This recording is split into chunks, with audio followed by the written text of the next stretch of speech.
Covid योद्धा अश्विनी पाढ़ी अभिनव प्रयास 8000 paramedical कर्मचारी पुनः नियुक्ति दाबी को नहीं कोरोना योद्धा प्रतिवाद।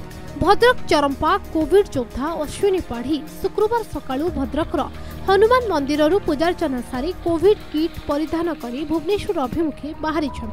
शनिवार 11टा समय से कटक जिला मंगुली गेट निकट में पहुंची राति में जगतपुर ठारे रही रविवार सकाळु पुणी नवीन निवास अभिमुखे बाहरी बोली कही। कोरोना समय मुख्यमंत्री 8000 पारामेडिकल कर्मी को अस्थायी भाव नियुक्ति देते। दीर्घ 10 मास धरी सेमाने निजर जीवन को तुच्छ करी कोरोना महामारी सह संग्राम करि आसुथिले। वर्तमान स्थिति नियंत्रण हेबारु सेमानंको बाहर कर दिया जायछि। एणु सेमानंको पुनः नियुक्ति दाबी को नहीं अश्विनी पाढ़ी अभिनव प्रयास रे एही प्रतिवाद करिसंती। मु एक्चुअली नवीन बाबू को देखा करियो चाहूची।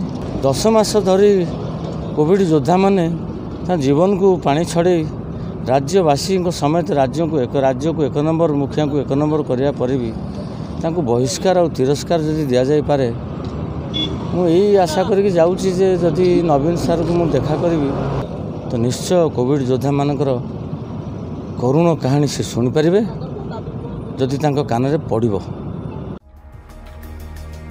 कटक जिला टांगीरू सरोज सुबुधिराय रिपोर्ट कोणार्क न्यूज।